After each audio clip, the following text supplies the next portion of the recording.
اللہ الرحمن الرحیم۔ وہ کہتے ہیں دیر آیت درست آیت۔ بڑی انتظار کے بعد آپ نے مجھے ٹائم دیا، بڑی مہربانی۔ ہمارے ملک کے جو حالات ہیں وہ اگر آپ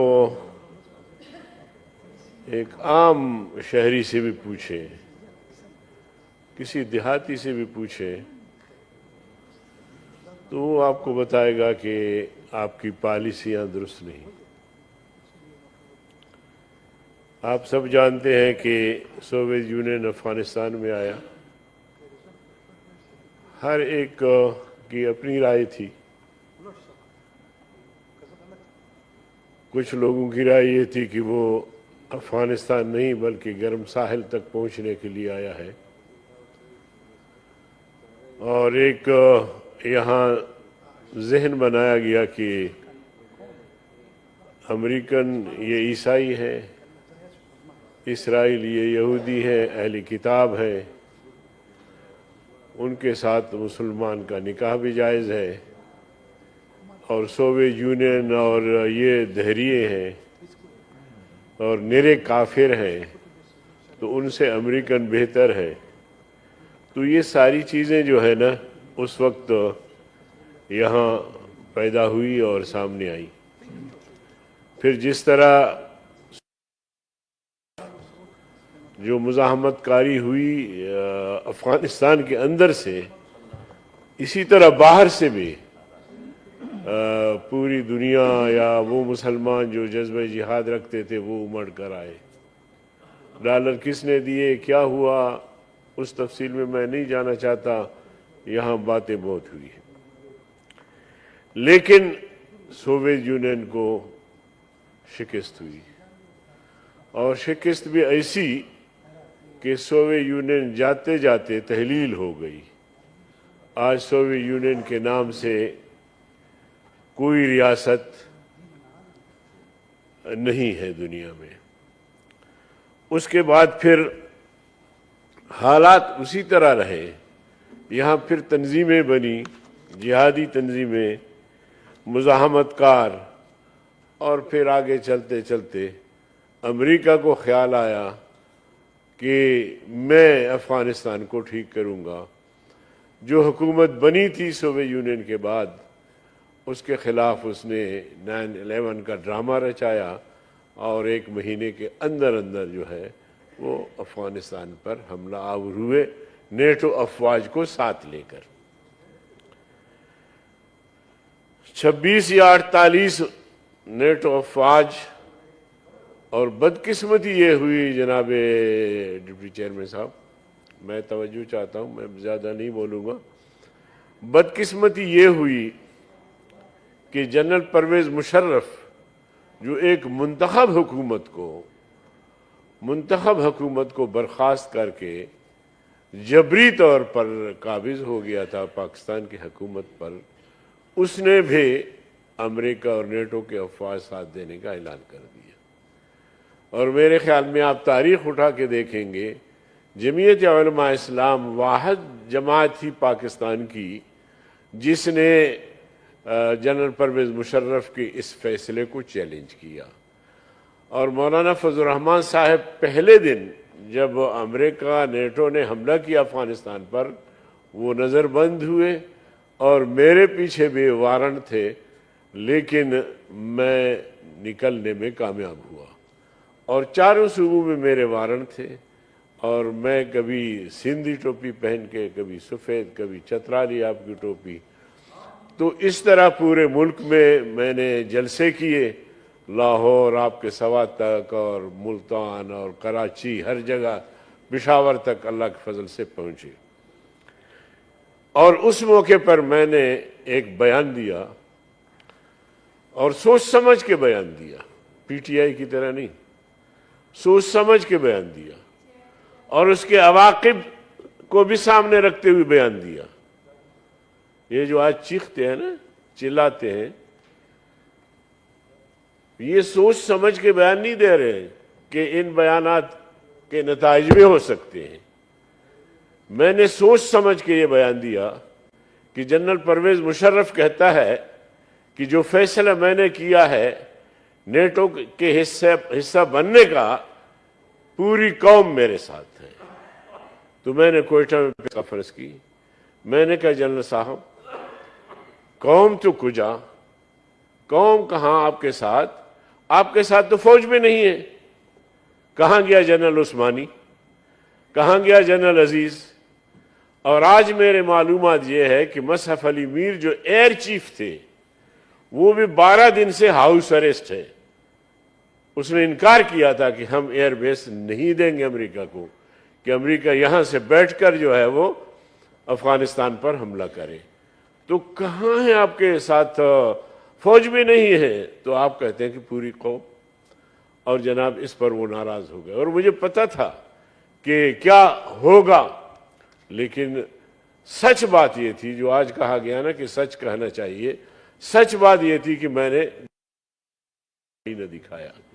آج بھی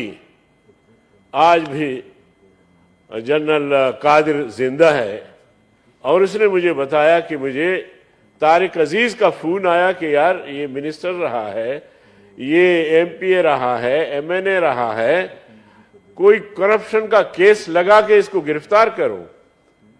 اللہ کے فضل و کرم سے جب انہیں کچھ نہیں ملا تو میری ہر تقریر پر انہوں نے بغاوت کا مقدمہ قائم کیا، اور مجھ سے انہوں نے بات کی ٹیلی فون پہ۔ مجھے کہا گیا کہ آپ جو کچھ کہہ رہے ہیں یہ بغاوت کے زمرے میں آتا ہے، آپ فوج میں اختلاف پیدا کر رہے ہیں۔ میں نے کہا جناب والا مجھے ذرا سنیں، آپ نے اپنی بات کہہ دی، غصے میں کہہ دی، جیسے بھی کہہ دی، میں ایک پاکستان کا شہری ہوں۔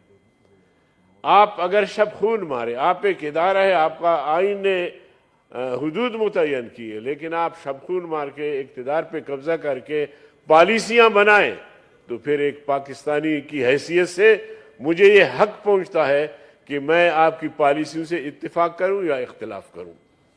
تو میں اس ادارے کا زیادہ آپ سے احترام کرتا ہوں۔ آپ تنخواہ لے کے ادارے کی بات کرتے ہیں، میں بغیر تنخواہ کے میں اس ادارے کو پاکستان کی سلامتی اور یکجہتی کا ضامن سمجھتا ہوں، لیکن اگر یہ ادارہ اپنے حدود سے تجاوز کرے گا تو آئینی طور پر ایک شہری کی حیثیت سے مجھے حق پہنچتا ہے کہ میں آپ کی غلطیوں کی نشاندہی کروں۔ تو جب میں گرفتار ہوا تو ساتھ میرے خلاف بغاوت کے مقدمات تھے، اور انہی چیزوں کو ہم چیلنج کرتے تھے۔ تو ان بھائیوں سے بھی گزارش ہے کہ تم نے سیاست کو شاید یہ سمجھائے، کہ اس میں جیل نہیں ہے، اس میں پھانسیاں نہیں ہیں، اس میں کوڑے نہیں ہیں۔ جنرل پرویز مشرف کے دور میں جب ملٹری عدالت میں نے بیان دیا، انہوں نے کہا کہ آپ کیوں آپ نے گرفتاری پیش کی؟ میں نے کہا آپ کون ہیں؟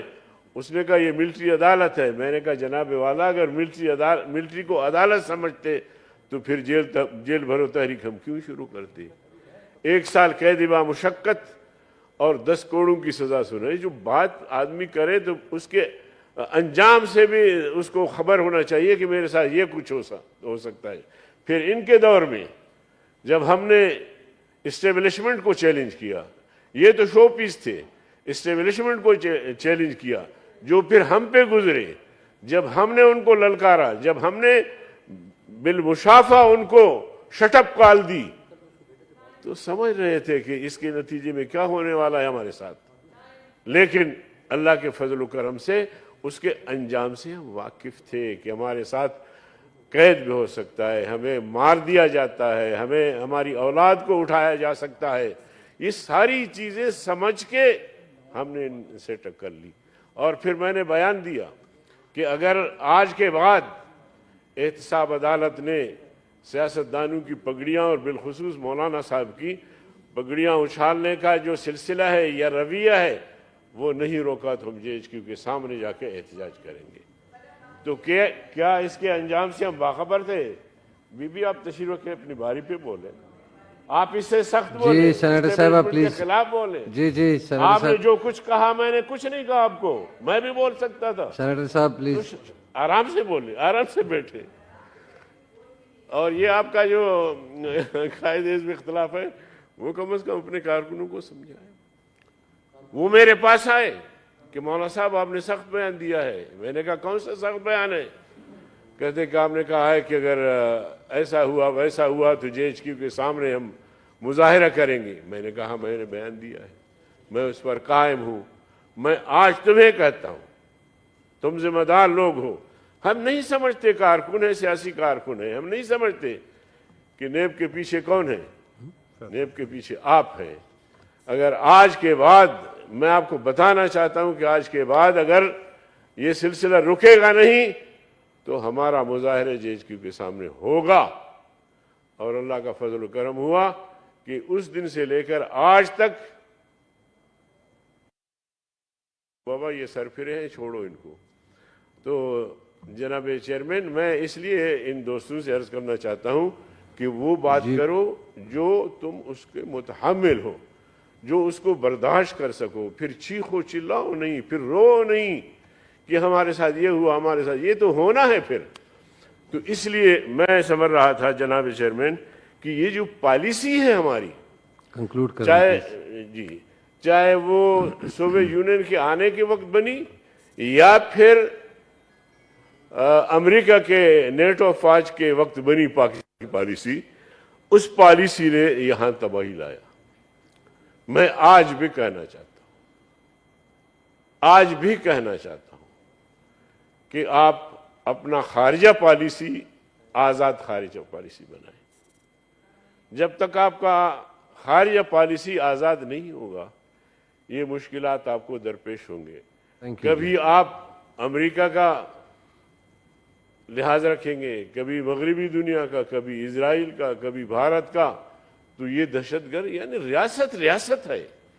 ریاست کی رٹ کو چیلنج کرنے والی قوتیں وہ اتنے طاقتور نہیں ہوتی. آج میری حکومت ہے, میں اعتراف کرتا ہوں, میری حکومت ہے. میری حکومت کے اندر اگر اس طرح کے واقعات ہوتے ہیں تو مجھے تسلیم کرنا چاہیے کہ سیکورٹی لیپس ہے. کہاں سے ہے, کیوں ہے, اور انہوں نے کیا کیا. جیسے سوویت یونین نے کہا کہ میں جاتے جاتے ایسی سرنگیں بچھاؤں گا کہ افغانستان کی سرزمین افغانیوں سے لڑتی رہے گی. پھر امریکہ نے یہی کیا. پھر جناب عمران خان جاتے ہوئے یہاں دہشت گردی کی سرنگیں بچھا کر چلا گیا. دہشت گردی کی سرنگیں بچھا کر چلا گیا. اس کے دور میں, میری بات سنیں, آپ جواب دیں مجھے, آپ مجھے پھر جواب دیں. آپ تشریف رکھیں, آپ تشریف, 2 منٹ میں آپ مکمل تقریر کریں. پھر شہر بات سنیں. چلو میں آپ سے بات نہیں کرتا. یہ جو طالبان کی حکومت قائم ہوئی افغانستان میں, طالبان نے داعش کو تنگ کرنا شروع کر دیا چونکہ امریکہ سے ان کا معاہدہ تھا. باقی جو تنظیمیں تھے ان کو تنگ کرنا شروع کر دیا. وہ آپ کا دور تھا, ان کو راستہ یہاں کس نے دیا؟ شو پیس تو آپ تھے نا. اگر آپ کے پیچھے جو ہے نا وہ اسٹیبلشمنٹ تھی یہ, لیکن اجازت کس نے دیا؟ آپ نے باڑ بھی لگا دیا, آپ نے پہرے بھی بٹھا دیے. اس کے باوجود یہ لوگ کیسے آئے یہاں پناہ گزین؟ پھر آپ ان سے مذاکرات شروع کرتے ہیں. یہ ساری چیزیں جو ہیں حقائق ہے, سچ ہے. آپ سن لیں, آپ برداشت کریں, آپ برداشت کریں. سینیٹر صاحب, تو بالکل میں دیکھیں, میں اب بات ختم کرنے جا رہا ہوں. جی بہت ٹائم ہو گیا.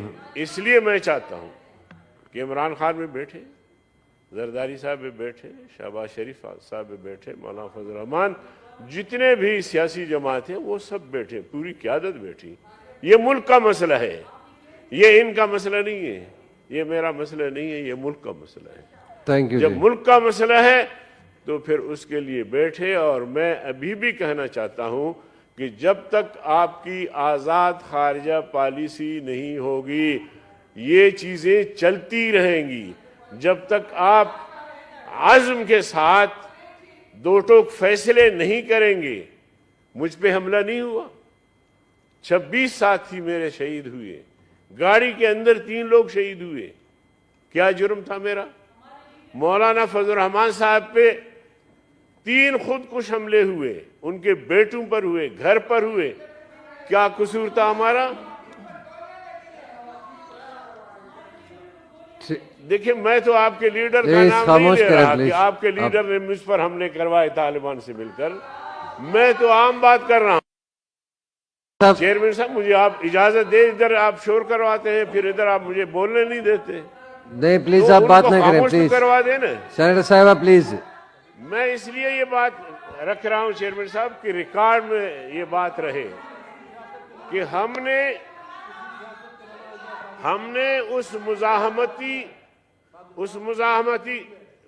مزاحمتی گروہ کے خلاف فتویٰ دیا، اور ہم نے کہا کہ پاکستان کے اندر کوئی مسلح جدوجہد کی اجازت نہیں ہے۔ مجھ پہ حملے ہوئے، ہم پیچھے نہیں ہٹے، میرے قائد پہ حملے ہوئے، ہم پیچھے نہیں ہٹے، ہم اب بھی کھڑے ہیں۔ اور جو آپ پہ حملہ ہوا ہے، آپ نے تو زرداری صاحب کو ملوث کیا ہے کہ زرداری صاحب جو ہے وہ عمران خان کو مروانا چاہتے ہیں، تو ہم نے تو آپ کے لیڈر کو ملوث نہیں کیا، ہم نے تو ان قوتوں کو کہا جن قوتوں کے خلاف ہم بولے تھے، جن قوتوں کے خلاف ہم نے ایک میسج اور پیغام دیا تھا کہ شرعاً پاکستان میں مسلح جدوجہد کی کوئی گنجائش نہیں ہے، اس کے رد عمل میں ہم پہ حملے ہوئے۔ اب بھی ہم تھریٹ پہ ہیں، اب بھی ہم نشانے پہ ہیں، میں اور میرے قائد۔ لیکن سوال یہ ہے کہ پھر بھی بات وہیں آ کے رکتی ہے، میں اکیلا لڑ رہا ہوں، آپ بھی آئے میدان میں، آپ بھی اسی طرح میری طرح لڑے۔ تھینک یو جی، تھینک یو جی اس سینیٹر لیے صاحب۔ میں سمجھتا ہوں کہ ہماری حکومت ہو، کوئی بھی حکومت ہو، جب تک آپ کی آزاد خارجہ پالیسی نہیں ہوگی، آپ اپنے پوری دنیا سے سفرا بلائیں، سفیروں کو بلائیں پوری دنیا سے، آپ کے جتنے بھی پلیز آپ اپنے بارے میں بولیں پلیز، اور بیٹھ کے پلیز اپنے بارے میں بولیں۔ ایک آزاد خارجہ پالیسی بنائیں اور تھینک یو جی۔ سفیروں کو بھی وہی پالیسی دے دیں۔ امریکہ کے سہارے آپ کب تک جیتے رہو گے؟ اب مغرب کے سہارے، اسرائیل کے سہارے کب تک جیتے رہو گے؟ اس لیے جیتنے کے لیے یہ شرط ہے۔ بہت سارے ممالک ہیں جو ڈیفالٹ ہوئے ہیں، بہت سارے ممالک ہیں جو ڈیفالٹ ہونے کے قریب ہیں، لیکن ان کی خود اعتمادی نے ان کو یہاں لا کے کھڑا کر دیا۔ اب آپ ان کی اکانومی دیکھیں، اردوغان سے پہلے ترکی کا کیا پوزیشن تھا، ترکی کیا پوزیشن تھی، بہت سارے ممالک ہیں۔ سری لنکا کی بات آپ کے سامنے ہوئی، لیکن لیڈر قومی قیادت، خود اعتمادی، اور اس بنیاد پر انہوں نے فیصلے کیے، آج وہ چل رہے ہیں۔ آپ بھی اپنے پاؤں پہ کھڑے ہونے کی کوشش کی، اب اپنے پاؤں پہ کھڑے ہونے کی کوشش کریں، اور میں یقین سے کہتا ہوں یہ قوم تھینک یو جی، بھوک بھی برداشت کر سکتی ہے، غربت بھی برداشت کر سکتی ہے، مگر یہ قوم سمجھے کہ ہماری قیادت، ہماری ملک کی قیادت، انہوں نے صحیح فیصلہ کیا ہے، اور ملک کو ایک آزاد ریاست کے طور پر جو ہے وہ دنیا میں نمایاں کرنے کی کوشش کر رہی ہے۔ تو کسی کی غلامی، کسی کی نوکری، اب جن لوگوں نے آبا و اجداد سے غلامی کی ہے، ان کو یہ زیب نہیں دیتا یہ آزادی کا نعرہ لگانے کا، یا اب بھی جو بات کرتے ہیں، تو میں سمجھتا ہوں کہ در پردہ حالات کچھ اور ہیں۔ بہت شکریہ آپ کا جی۔ جتنے پارلیمانی لیڈر ہیں وہ چیئرمین صاحب بلا رہے ہیں کمیٹی نمبر 4 میں، میٹنگ تھی 2 بجے۔